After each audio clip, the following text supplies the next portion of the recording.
Shoot. Merry meet and welcome to the Festival Fun Show. We're here with Maura Finkel and Meg Raffoon from the Magical Education Council, who presents ConVocation every February in Ypsilanti, Ann Arbor area of Michigan. Welcome. Thank you. Hello. A little bit Hello. of festival fun. Yeah, I like it. So we've got some questions for you, but feel free to just go ahead and discuss the festival. We first of all wanted to say that this is the 30th year for Convocation. It's 30 one of years. the longest That's running. amazing. It is. It's one of the longest running metaphysical witchcraft, spirituality, pagan festivals, especially as a conference in the whole country. So that's pretty amazing. So please tell us about Convocation. Do I take this one, Madam President, or shall I? I mean, I attended Convocation for the first time close to 20 years ago, and it was absolutely amazing walking into a bubble of safe excitement, learning, opportunity, networking, every single thing. It was just walking into another world, and to be, so many decades later to start being part of that creates the magic for other people and brings people together has been an absolute delight. It's the place where you shop, you go to rituals, you go to workshops, you learn how much you don't know. So I would come out every year after 4 days, kind of ignited, excited to learn more, kind of knowing where my focus will be for the upcoming year, holding the energy and making lifelong friends. My best friends were, my cat's agreeing with me. um, my best friends, I met it through Convocation. It's such an amazing time. I think when cons are done in a certain way, when it's always about community, that's what you come away with, is both the knowledge, but the excitement about learning more. And Uh-oh, we lost Mara again. I can jump in and help out a little Yeah. on what con Yes. is. So yeah, it's 4 days. It's rituals, classes. Like Mara said, there's a vendors area. There's an art room. There's all kinds of things that we do. Tons of rituals. There's a dance masquerade ball this year. The theme is characters who inspire your magical journey. So any character from any medium that inspires your journey, but you're not required to dress in any theme. You just come and look good and dance. Uh, my side of it's funny. I came in the exact opposite way. I came in as head of a department because I run other festivals, and I got asked by a longstanding member of the community, Cindy Wiggins, to come in and help out. And I've been asked for years to present because I do some academic work on the side, which is one of the reasons I'm here, just to talk about our theme, because I can speak about it, academically. But I came in operations and guardians and registration and all the like back end of house, and was so impressed at what a huge staff they have and what it takes to do this, and how well cared for the staff is, and how well integrated they all are with one another. So like not only the con goers, but the people in the back are just really, it's from every person involved, every person at the hotel. Like we can't walk in the hotel without one of the line cook and one of the second chef in charge comes over and hugs us. Like, we take over the space and we really make it better. So, what was it like being a guardian? And like guardian is not really the something that is often talked about on especially platforms like Witchcraft TV, because we're Yeah. talking about like in the fold kind of like festival. So, like, can you explain exactly what a guardian is and Sure. what is there like a creed or a motto that you go by, or are they really tight with the fire crew? We're tight with every crew.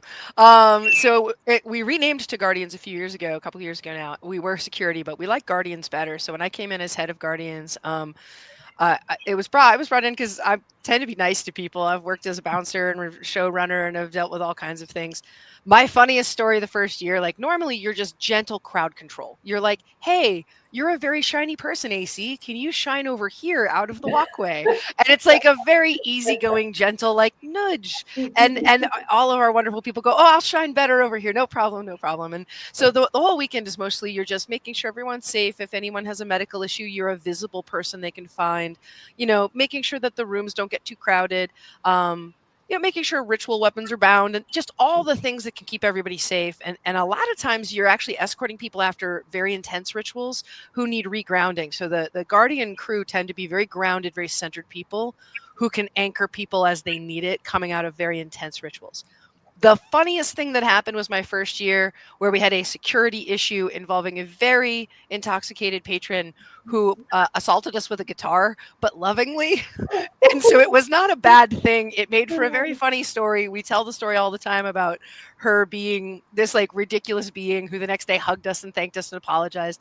So it was, again, it like the security stories are like, why is there a mermaid on a luggage cart? I'm like, because I said she could be.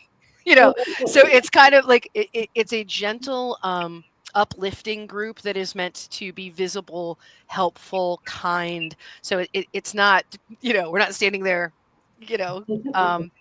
all rough and stuff, but on the crew are people who are trained in various, medical specialties and whatnot. So we are useful in a crisis. We've had fire alarms go off. We had an actual fire, and we are the people who run back in and do all the things and are trained to do that. So who's headlining Convo for 2025?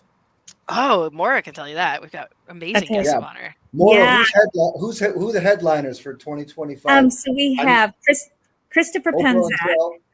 Oberon Zell, Christopher Oberon Penzak. Zell. That's great. Christopher Penzak. Matt Oren.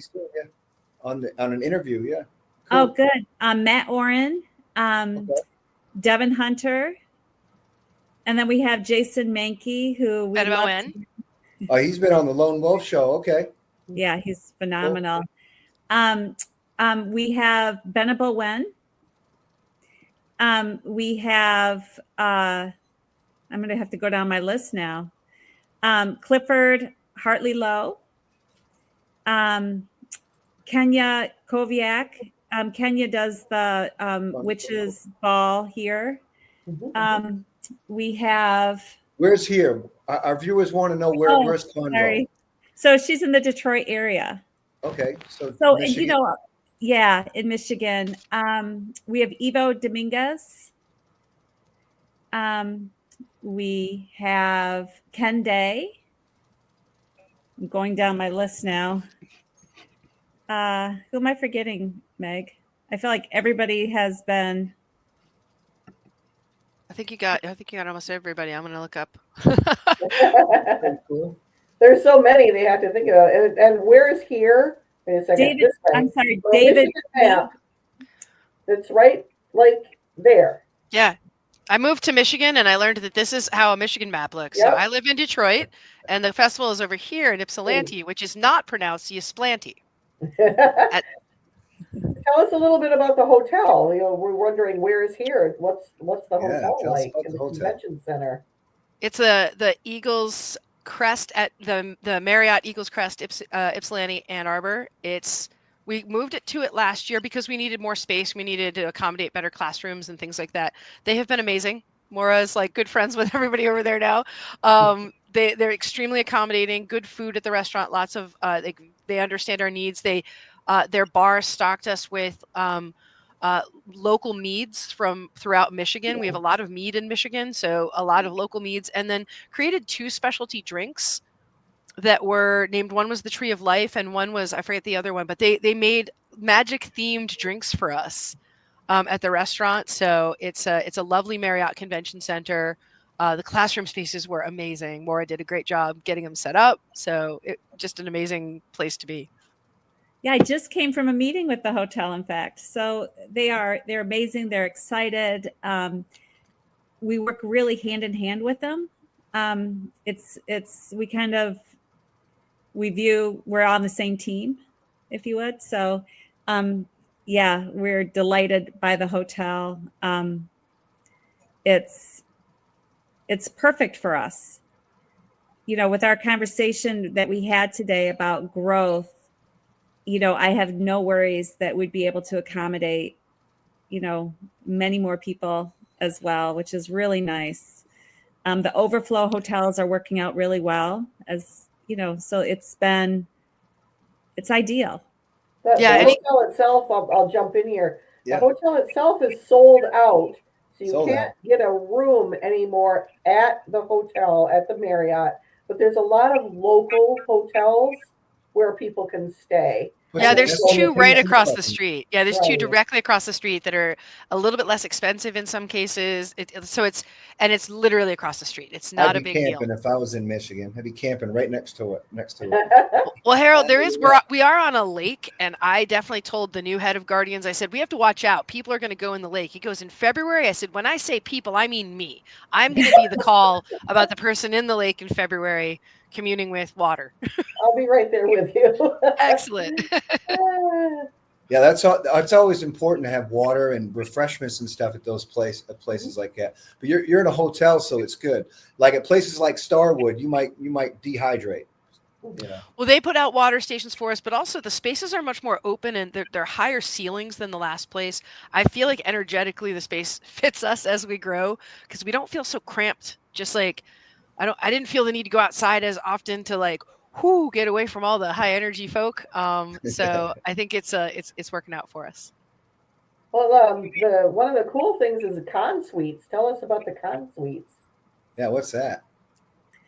Well, we have a hospitality suite.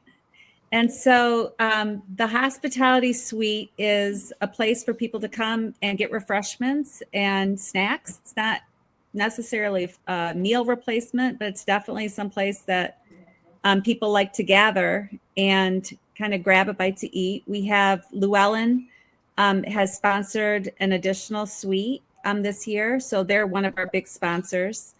And we have...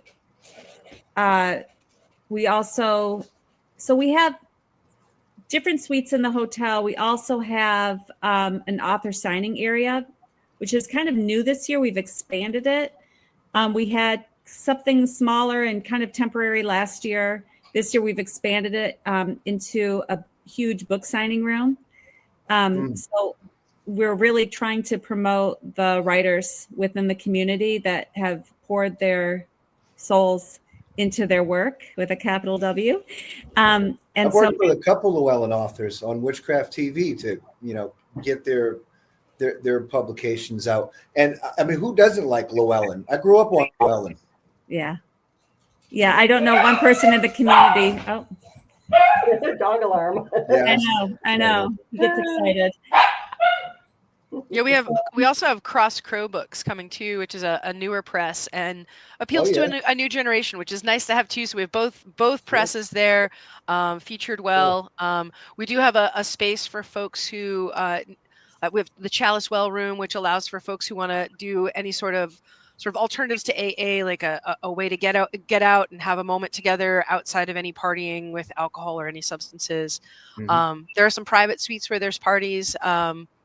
And then, I don't know, the rest of it is like open drumming and, there's the ball. Oh, we have the Serenity Suite That's right. So it's a way to kind of get away from the... So how many floors does that Marriott have? 5? Oh, no, it's like 8. So it's 8? Yeah, 8 floors. Okay, how many floors is Convo? All of them. We have the whole hotel. So that means nobody. That's great. That's great news. Yeah, two things we really wanted to make sure we did was book the whole hotel. So we've had years where we had hockey dads and all kinds of things. We've had all kinds of fun crossovers between other communities, but it's just us. And then the other big thing we care about is that hospitality suite. A lot of hotels won't let you do that anymore. There's a major thing our community cares about is being able to feed our people throughout the day. So is that like VIP room? No, it's open to the whole public. And a lot of folks, our community was so adamant about it that they asked, like, hey, if you're having trouble funding it, can you put a donate button for it when we buy our tickets? And a good, 40 some odd % of the people who bought tickets have donated to the room. And a lot of them even write in, I don't even use the room, but here's $5 to make sure someone who needs it uses it. So it's open completely. Party. Awesome. It is stone soup, Stone exactly. soup party. Big room full of stone soup. I love it. Yep, but it's more like eggs and some cheese and grapes, pita bread and hummus. Yep. But we have a Yeah. nursing mother's room, or child changing room. We have a separate area for children, so their room has both a classroom and also a ritual space, and so there can be movement rituals, for children from 5 to 12 years old. So we're really excited about having that separate program so that people can feel safe with their kids and come to this event and kind of have something for everybody. We have an entire teen program, so it's separate programming as well. So we're very excited as these things are taking off and really supported well by the community. I want to point out to viewers who might not know this is that not every convention and festival has teens and children's activities. Sometimes the kids go to an event and they're just bored, but ConVocation has special classes geared toward kids and teens, and they also have a room where they can just hang out. And then They tell do. us a little bit about the kids' ball. Well, yeah, it's tradition here to do an hour-long children's ball. It's great because, like, you know how a lot of policies are, you have to be accompanied by an adult. At the children's ball, you must be accompanied by your child. The adults are not allowed in there unless they have a child. It's an hour long, and it's a chance for them to like experience a masquerade ball. Like if you Kids think are in about charge time. yeah, it's kind of, and it's Yeah. music that they like. It's a chance to bop around, put on costumes, have fun, and then they're still allowed at the adults' ball as long as they're accompanied by an adult. We have policies around that, so it's not like they're kicked out. But we do believe that a safe, just kids space first is good for them to have, and then if they want to go to bed, great. If they want to stay with their parents for a little while, it's a good way to learn and see. Like where else are you going to learn how adults dance to industrial music until you're older? Tell us some more about some of the other activities that are going on. I mean, there's a lot of workshops and rituals, but what else is happening at Convo? Well, just so folks who've never been, one of the cool things about it is we start with an opening ritual and we end with a closing ritual. And it's always centered around the theme of the con. And it bookends it. So we open the ritual at the beginning. We do not close that. Like people are often like, wait, you guys didn't close it. We're like, no, because we close it Sunday. The whole thing is a ritual. So the very first thing you can do is come to opening ritual. And then you can go to my first time at con class if you've never been, where people explain things. And at opening, we will explain, certain policies and procedures so people feel welcome. We'll go over the theme, which is Malkuth, and I can get into that in a second. But then from there, it's just you're off to the races. You've got you've got different kinds of classrooms. You've got panel discussions where multiple people will be talking, lecture style. So I do. Former professor, can't help myself. And then you've got like workshops, make and takes. You've got drum circles and then rituals. And it used to be that we were real strict about when each thing was, but Maura found a way in the new space with our programming team to filter throughout. So you have rituals throughout. So it isn't just there's only rituals at these 2 hours and you've got to pick between all of them. Now you've got them spread throughout because we've got more accommodating space for it. You also have plenty of free time. There's a break for dinner hour so people can stop. And then there's and you can go to the restaurant, or we'll have a grab and go counter with a little bit less expensive a la carte options for folks who don't want to sit down and eat. Drumming happens, crafting happens, and a lot of shopping. And So parties. who's opening the circle? Who is opening the circle for the writ? So and who's closing? Is it the same? Is it a particular like clergy tradition? I mean, who's doing it? now we're very open and inclusive of all, but it'll be the 3 con-chairs, Maura, myself, and Aquil Dennison. Jason Mankey will be helping us with it, and we're asking. Yeah, we're asking for some help from one of our longstanding members of the community who helped bring a lot of us together as well. So I'm not going to announce because I don't know if she hasn't said yes yet, but we haven't offered.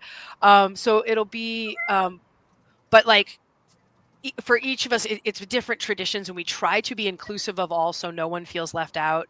You got Oberonzell there, right? Right. When he helped us a couple of years ago, we last year we had a bunch of our presenters do it. We had Matt Oren and Devin helped. So every year it's a little different, and the reason for that is the con chairs are different every year. the theme is different every year. We want to give different approaches to this, and not just it's a Gardnerian or it's a Druidic or it's a Hecate. It's so you don't want we want everybody's traditions to feel welcome there, and it's a lot of fun. Maura, you've got a little more of the skinny on the actual ritual, but so and the people who close actually would be the entire board. So because in 2026 we're going back to an all board con, and so usually the con chairs for the following year close the ritual at the end. There's also a panel discussion. The Covenant of the Goddess is celebrating their 50th year. Ooh. Okay. So, yes, I like them. I like Andrea Joy. yeah, we're very excited about that. Eniphas Book is another one of our headliners, and they're doing along with Evo, are doing a ritual, the Queer Rite of Personal Sovereignty and Blessing ritual that's happening on Saturday. So these are some things I'm really looking forward to, which is also happening at the same time. We have usually about, I think, 13 things or something happening at the same time. So there's a ton of things to choose from. This allows people to learn what they want to learn, take a peek at other things that might be happening. There's rituals that happen from the morning through the night. There's Dungeons and Dragons for the teens at night, which was a big hit last year, which everybody looks forward to. There's arts, crafts, drumming every night. It's pretty phenomenal. We have Sundance Living Waters, who's our drummer. He has performed around the world. He's amazing. You said the Marriott's. You says it's sold out. There's no more rooms available there. If you got an SUV, pull in the parking lot. So really, this is a good place or festival if you're a seeker of modern day, contemporary, earth-based spirituality. This is the place where you want to go.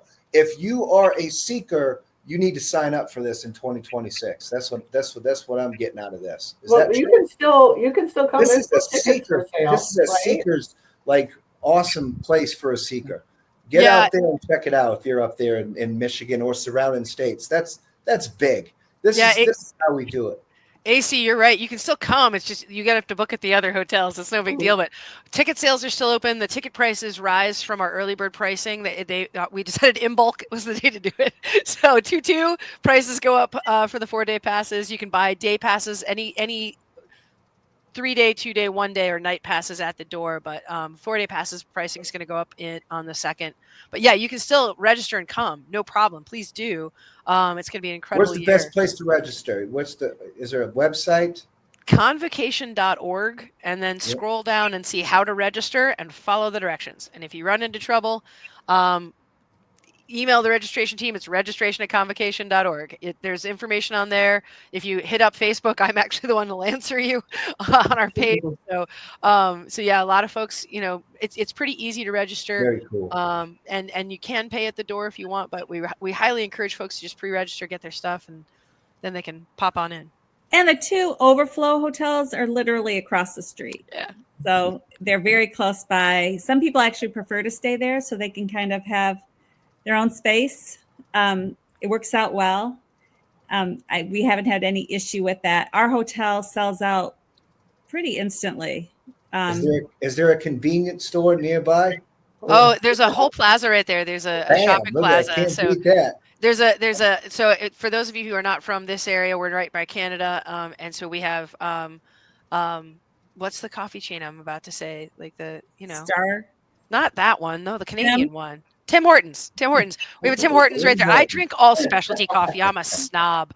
So I'm always at some little tiny place. But there's a Tim Hortons right there. There's a little, again, like a diner, which here in Michigan, they call it a Coney Island, but whatever. It's a diner. There's a plaza full of food, and there's a shopping, there's a grocery store right there. So Canada loves Tim Hortons. They do. They do. Now, you guys mentioned arts and crafts. And you mentioned some of the other things that are going on, but isn't there vending and an art sale or an art show Yeah, so we have a marketplace that has vending, which is big vendors. We have art, we have the art area, the book area, and the raffle going on all in the same sort of marketplace. We also have a divination den, which is an open air area for readers. So these are things that when you're in your free time, you walk up and you say, oh, that reader looks interesting, I'm going to go sit down, and they'll charge you a price. And, you know, they pay a very nominal fee to use our table space, and then that you work through them to do whatever. Multiple traditions, and it changes throughout the day. So yeah, you can shop, you can have readings done, you can look at art and buy it. Please do. It's really cool. I'm looking for an original piece for my living room, so I'm going to be shopping. There's and yeah, then the book area is so much more expanded, and we're really excited to give people more of a bookstore feel than like feeling rushed out by the registration desk and stuff where we used to do it. So it's gonna be real nice. And I'm excited about the art room is for original art. We've had that for many, many decades. We're excited about that. It's a place where you can go and find what people are creating, which is amazing. We also have a raffle area. We have a huge raffle that takes place every year. It's one of the highlights, just to celebrate, when anybody won, it was always joy because the community always wins. And so we have a big raffle area. The art area looks amazing this year. The book signings, again, really promoting the local authors and the national authors is important for us. We appreciate that. Yeah, I mean, part of this is all the things that we can do to bring together the community. Well, and I want to say something, and this is a unique thing to this con, and drove me nuts going to other cons. I'm like, I can't believe we do this for people.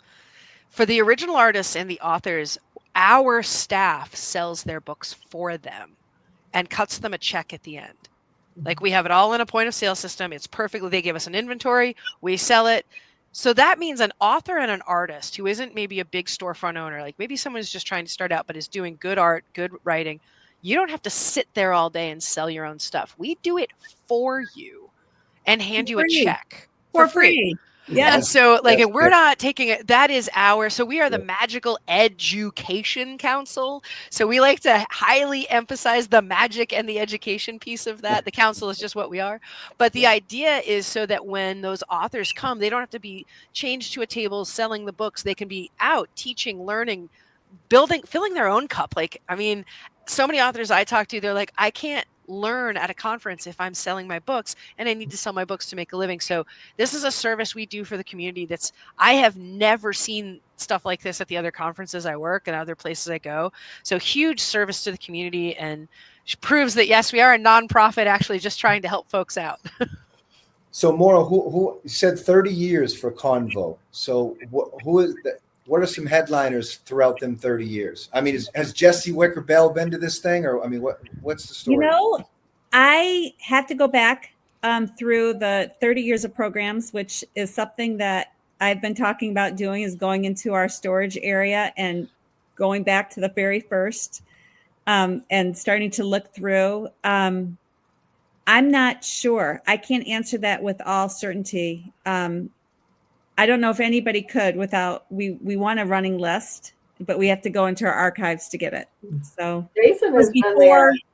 It was before people were as savvy on computers. I'll say that. Jason has been there, I think, the whole time, hasn't he?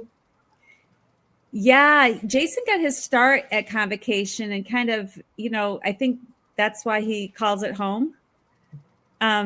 He's amazing. He's been one of our greatest supporters. It's always our joy to support him as well, as he continues to write as many books as he's written and present everywhere. We're always, part of programming is making sure we're bringing in people, the elders of the community, really, I feel really strongly about that, kind of introducing people to, our history, as well as the up and coming rising stars within the community and bringing them all together. So it's really a special opportunity, and also to go through different traditions, not be narrow in our vision in terms of that. We have David Shee, who's another one of our headliners this year, who's brought in the Asian shamanism. He's absolutely amazing.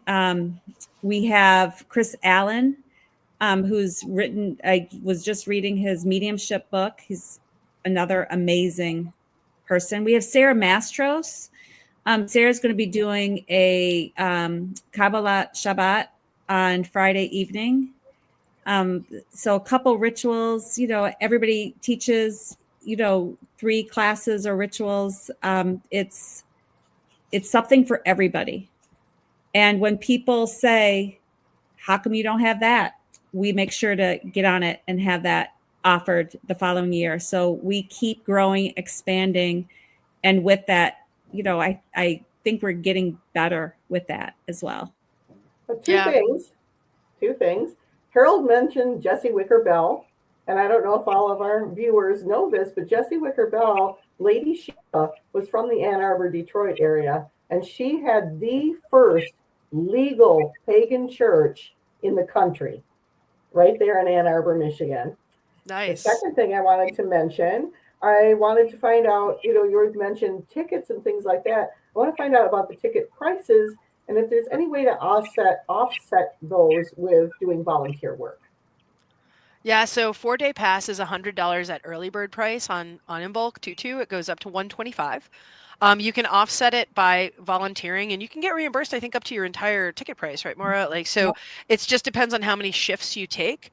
I promise we don't work you to death. Although my job, when I tried to submit my volunteering hours as something good I do, was like, this is illegal. You can't work that many hours. So I was like, I'm in charge. I have to work that many hours. So I'm not really in charge.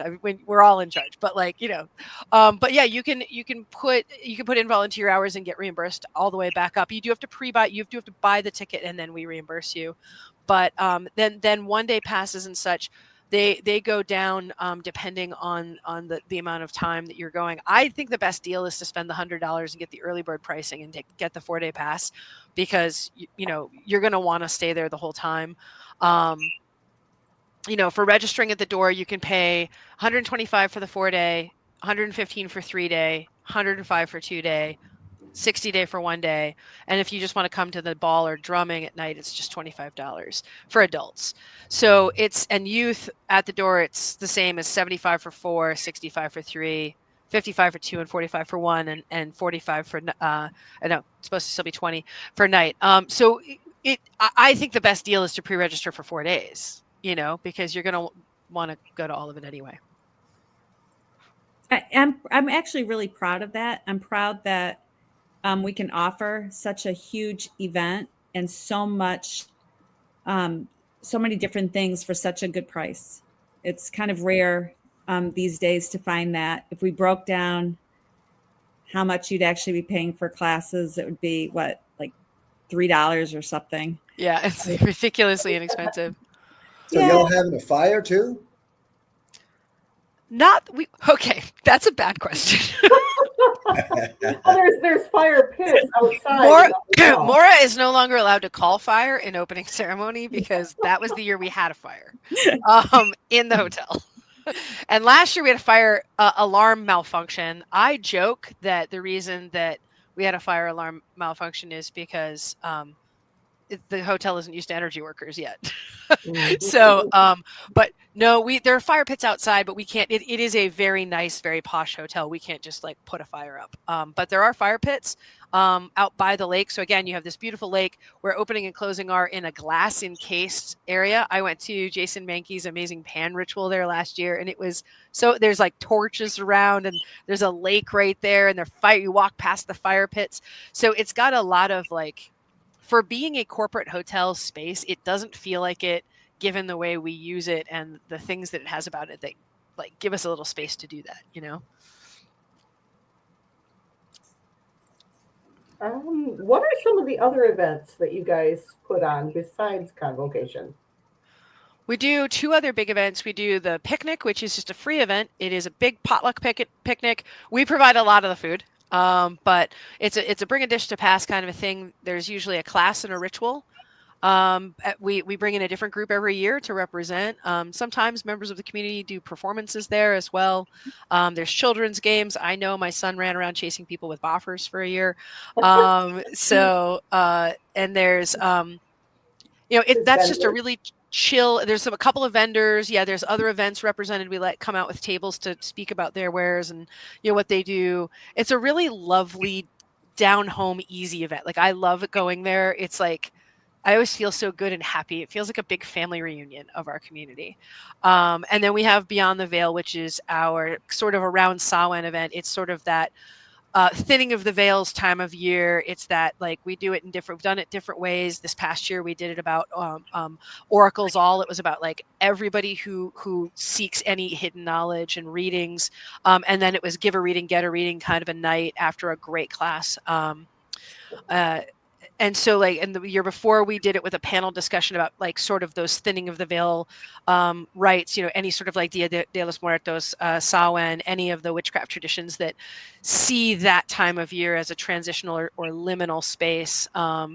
We did that one at a local club. That's a goth club, so it's sort of makes a logical place. And the owner like made us amazing food for that, and like made us homemade vegan tacos and quesadillas and stuff. And that's the best vegan chorizo I've ever had, and I'm not vegan. So we do something with that every year. And those are the 3 events we run. And then we really try to leverage, and I can let Maura, a little bit more about this. We leverage our voice in the community through events that she does, like the Witches Night Out, and through our website and our Facebook and any of our social media to really give voice to other groups. Like we do not compete with anybody. We want everybody's group, everybody's event elevated and supported. Okay, now this is the part that everybody dreads. This is the surprise question, dun dun dun. Where I try to catch you out a little bit, but it's nothing terrible. And the surprise question for you guys is, how have you made ConVocation accessible to all pagans and witches and magic users, meaning differently abled, different ages, other accommodations? I really appreciate that question. I think because it's ever changing. And so a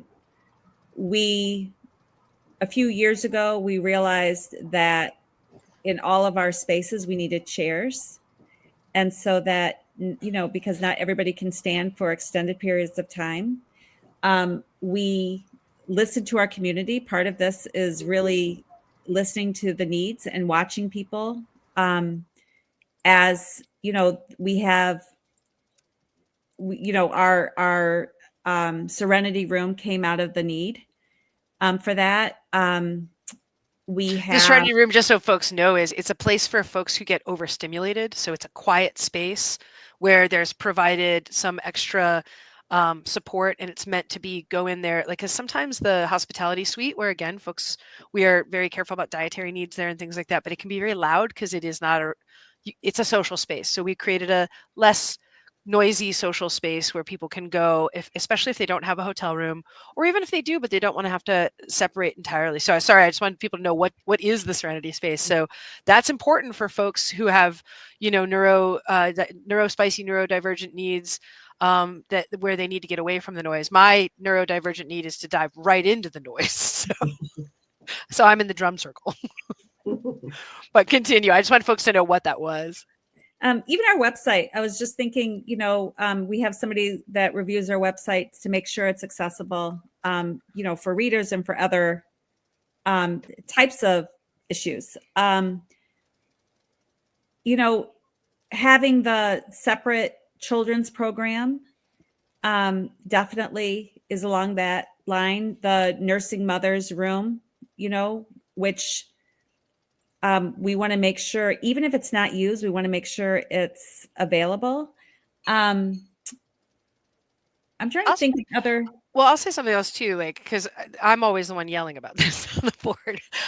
So I'm an import to Michigan. I'm from New York. I grew up in a very diverse community, and I live in Detroit. I don't live in a suburb of Detroit. I live in Detroit proper. And so very much being intentional about connecting to Detroit communities, because that you can't be here and not. So making sure that we're inclusive of leaders in the communities as much as we can. Now, that has not always been felt. And there are folks like AC, I love this question because I'm not afraid to talk about, like, there is a sense that this is a more white conference, and we are trying very hard to make it isn't good enough to say it's not or to welcome people. You have to show up. You've got to make it that way. And we've tried to do that with our guests of honor, making sure they come from, like, Harold, you asked what traditions are being represented. Our guests of honor are coming from Korean traditions and, Gardnerian traditions. And, and we had a speaker who had to drop out this year, but she is a major author in, like, the Voodoo and Afro-Caribbean traditions. And we hope to get her next year. She had to back out for personal reasons, but we try to make sure that, like, that was Priestess Stephanie Rose Bird.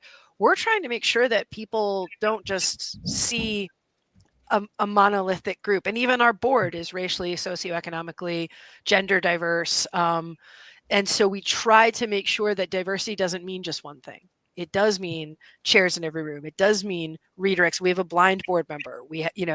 So it's we try, and we don't always get it right. And so what I will say is, folks who come, if you see something we're missing, we have a diversity committee run by Aquil Dennison, who's on our board and one of the con-chairs. And any one of us on the board is extremely open to hearing about what we can and should do better. We try and we have improved, but it is never done. And we are happy to try to do more. And we're not scared of failing. No, I mean, we're going to screw it up. Guaranteed, but we'll still work on it. We're going to never give up. Well, on that note, tell us a little bit about the feedback form. You want to do this since you're at a program and you get to read it? So yeah, we do have a feedback form for both the hotel and each individual class. We are, it's always interesting because we always have a conversation about moving it, much more online. It's much easier for people to type it in than it is for people to write things down. But we offer both ways. We take that feedback really seriously. We read every single one of them. And it drives us to do better. For me, we welcome the comments. I think, whether there are, compliments or complaints, we welcome them all because this is a journey and we're going to continue to grow. We're going to continue to change, and we're not scared to do that. We're embracing that as the world changes as well. Well, is there anything else you'd like to tell us about the MEC or about ConVocation or any of your other events, fundraisers? I'd love to tell you about the theme of it. So that's something that's also cool about this, is that every year there's a theme of ConVocation, and they did a very long journey up the major arcana of the tarot. So every year they studied a different, card of the major arcana. So they went from crown to crown in the Jewish tradition, which is not just Jewish, but the tradition of Kabbalah and the tree of life. So from crown to Ketera, which is crown there. And we worked all the way down to Malkuth, which is the lowest circle in that sort of Jewish tree of life, it's called. Or I will make it my life's mission to get everyone to pronounce this correctly. All of those different pieces of that tree of life, it's supposed to be a knowable map of the divine, and each one is a sephira, and together they are the sephirot, not the Sephiroth. The Sephiroth is a very sexy character from a Final Fantasy game, but in Hebrew it'd be the sephirot, and we are with the sephirot of Malkuth, and Malkuth is unique because Malkuth does not emanate from the divine. Malkuth emanates from us to the divine. So it is about what we bring to the divine. So on that note, for our opening ceremony, there's usually a gift given from the con-chairs, some little takeaway, something to tie you to the event. And sometimes it's a trinket, and sometimes it's like one year for Gevura, which was the knowable aspect of God's wrath or the divine wrath, they had like ash bottles that were really cool.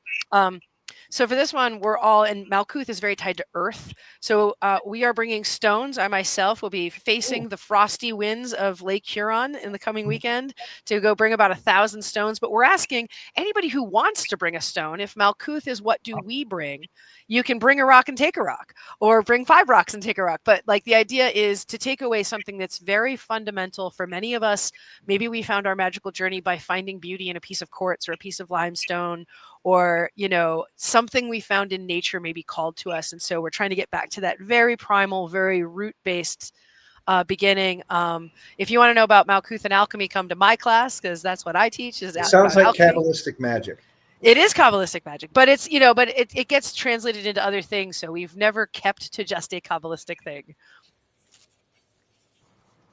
Okay, we've got about 10 minutes-ish left. And I wanted to ask you about some of the classes that are going to be presented. And I don't expect you to memorize them all, but if you have a schedule handy, just talk about a few of the classes that people are going to be facilitating. I have been working. So for each con, we work for 18 months. I have been working on this nonstop.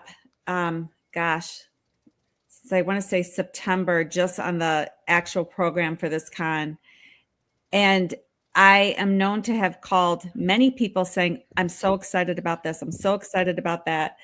And they're all conflicts, because, what I told everybody is if you can't, most people will find 4 things they want to attend every hour. So I want to say that. There's some things I'm really excited about, though. I think I'm kind of a ritual junkie, so I tend to look at the rituals first. Lady Jessamyn's coming in, and she's doing some amazing. She's an amazing ritualist. I think that's going to be. I'm looking through all of these classes, like, oh my gosh, where would I even start? I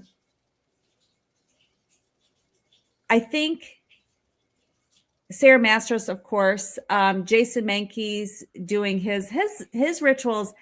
I want to say maybe the most fun rituals I've ever attended. They're just, it doesn't matter where you are. If you ever see a Jason Mankey ritual, go, because you will have fun. You will laugh. You will come out of there with joy in your heart. He's a phenomenal and fun ritualist. Christopher Penzak's doing a ritual.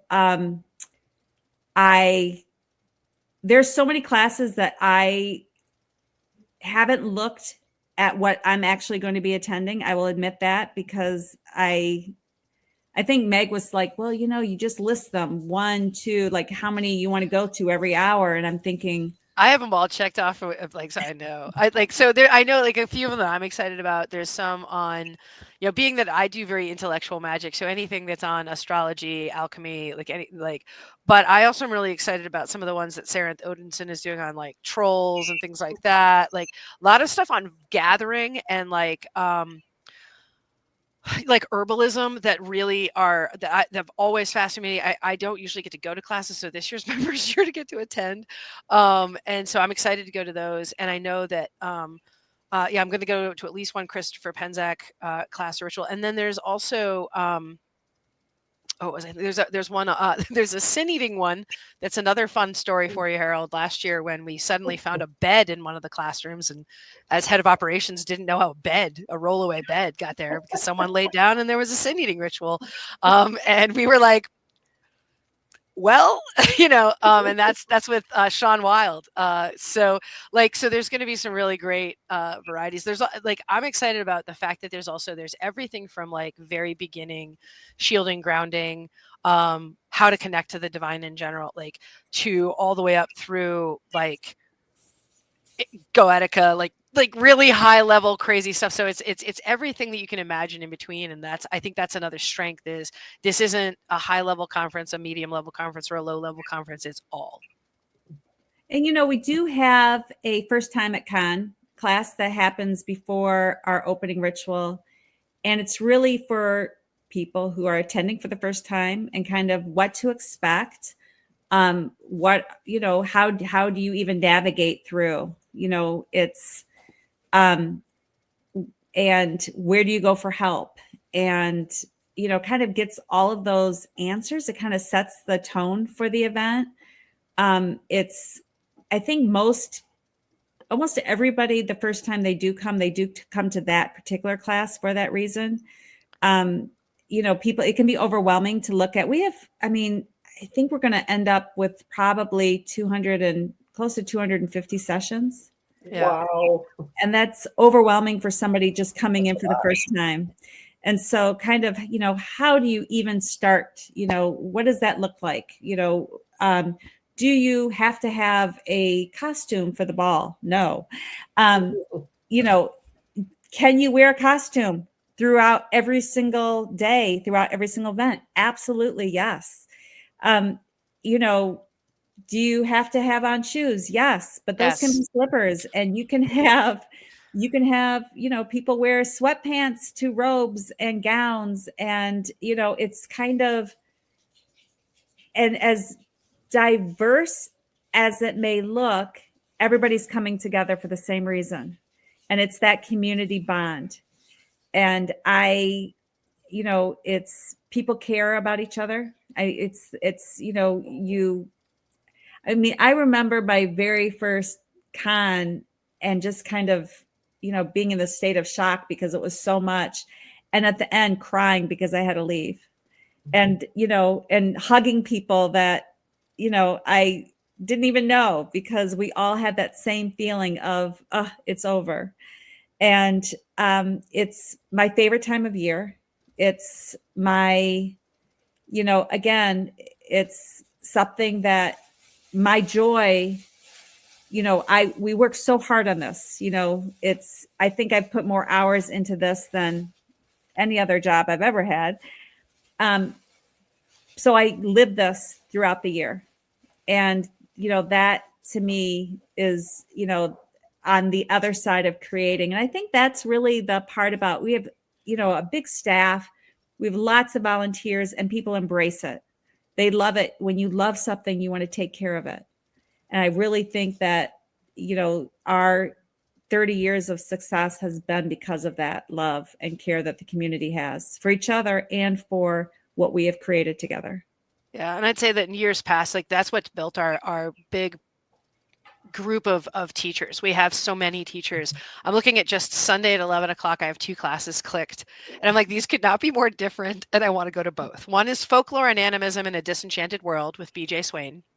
And one is Soul Retrieval in Asia, Death in Buddhism with Betta Wen. So wow, completely different. And yet I'm like, right. And so I say that because this is a perfect example of, we have diverse teachers that they know this is a teacher's convention, that this is a place where you can teach so many classes. It's volunteer heavy. It's brought by the community for the community. So I think that the people who came before us, who built this, nurtured it, watered it, and that we've taken a little bit of shepherd position from them. My friends who brought me in, Cindy Wiggins, Michael Wiggins, John Alexi, former board members, who were like, hey, can you come and help us out?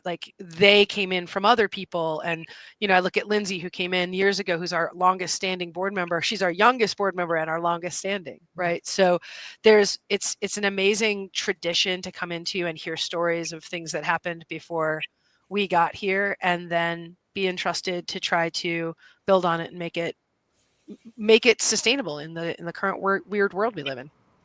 Gotta love them pioneers. Heck yeah, especially on our 30th anniversary. Yeah, my husband and I attended this, I think it was the 5th one, so 25 years ago, and it has just really grown ever since then. It started out with maybe 10 teachers, and now there's hundreds. It's pretty amazing. He agrees with me. Did you have anything else you wanted to ask, Harold? Put you on the spot. No, I don't have anything to ask. I just think that it's a seeker's paradise. So if you're a seeker out there with earth-based spirituality, Convo is the ticket. If you're trying to go, just like you said, either you're going adept, mediocre, or novice. I mean, you got it all. So, I mean, I agree with you. I like the Eastern and Western swag. It's all there. So, I mean, it is diverse. So that's a good vibe to have. And I think that's definitely the vibe in the age of Aquarius. Yeah, so you can go, convocation.org is our website. Again, we have a very large presence on Facebook right now. And so that's a place where you can really find out what people are saying, what people are asking, the questions, the pictures, the excitement. It took me a year of watching it before I attended my first one. So I completely understand wanting to know what you're entering into. We have lots of people who were in a article in the Crazy Wisdom Journal here, and lots of people who are now interested in attending for the first time. There it is. Yeah. Yeah. So, this is, again, about community. We have lots of sponsors. Our sponsorship program is relatively new. Yeah, look at that. There we go. Yeah. So we have lots of people sponsoring. Yep, there's me. Lots of people sponsoring. Lots of people want to support this and watch it. They want to make sure that it is making it as great as it could possibly be. And again, that's a journey. It's, we'll continue to grow and make improvements and never remain stagnant, because our community will never be stagnant. On that, I will say this, AC, you brought up that there were like maybe 10 people like presenting at the first one. We've got a couple hundred now. We have about we usually get somewhere between 800 and 1,200 people to this convention, depending on weather. We are located in Michigan, and I don't know if y'all know this, but it's cold here. And it's wintertime in February. And so sometimes, weather permitting, we lose some folks. And there have been some lean years due to economy or world pandemics. So, we can go down as low as 800 at this point, but we really shoot towards that 1,000 to 1,200 people. So yeah, come to the other hotel, like come stay. Harold, they probably won't get you in trouble for like taking you said, bring your SUV and camp out. But there are campsites up here. There are other places to stay, but it is a large convention. You will meet this isn't come and see 60 people. This is come and see 1,000 people. So I heard this rumor that we were going to dress up a young man as a stag and chase him. You guys know anything about that? I cannot confirm nor deny any rumors about. That's my grandson, and that's one of the children's ceremonies that we're going to do from my tradition. So that's going to be a lot of fun. Shad's really looking forward to it. So, and I'm also doing a couple children's ones, and then Magic 101 for the teens, so they can learn what to do. That was by special request from the teens, my grandson's age on up. So they really wanted to know, because they'd go and stand in a circle and be like, now what do I do? Now what? So they're going to have the very basic magic I'm teaching. And there's also some other teen activities. I saw that they were doing teen divination and, of course, Dungeons and Dragons and the teen dance. So that's going to be, this is something that not all festivals do. A lot of gatherings, my children and grandchildren sat around really bored and didn't have anything to do. So this is exciting that there's stuff for the kids and the teens. There's lots of art classes as well. Sorry, there's Johnny Chaos is going to be doing some art classes, which he's very excited about. I'm very excited about. And there's wand making classes for teens as well, being taught by Marla and Bill Campbell. So these are some of the things that, adults can also attend, by the way. To be able to be in one place for 4 days and never run out of things. There's, we have a gaming room that is, if you want to just get away and play, a card game with friends, we have a room to do that. We're really we are about educating and promoting community and bringing the community together. And that looks very different for every single person. And we're trying to accommodate for every single type of person. I'll say that good. too. A lot of us are coming in. Again, I've been in Michigan over 20 years, but my friends from college are coming and presenting. Mickey Beloy is coming. She's a East Coast shaman who is, published and well known in the East Coast. She comes and presents. So I've got all these folks, like we invade from like my little tiny college in upstate New York, as all these pagans coming here, and I know friends who are coming from. An ex of mine is coming and reading and teaching, coming from out west. So, like, there's, it's so neat to see how many people from all over the country are coming, and I just know this little pocket of them. And then Jason Mankey brings so many people in, and with Christopher Penzak coming and Ben Bowen coming, there are people who are just pouring in to see this like crazy collection of folks we've got. So where else can you go to channel Mother Mary and that's Mickey Beloy doing that and conjure a demon in the same period and do a Jewish Shabbat too. Yeah, do a Shabbat and then come learn alchemy from me, and Well, thank you so much, Maura and Meg from the Magical Education Council, who are putting on ConVocation this year, and we should tell them the dates.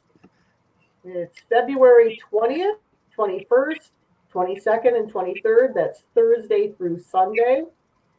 And it is going to be a really good time. So yes. We appreciate you coming to the Festival Fun Show. Thank you so much. Thank you. Thanks for having us. Good night. Good night, and merry part.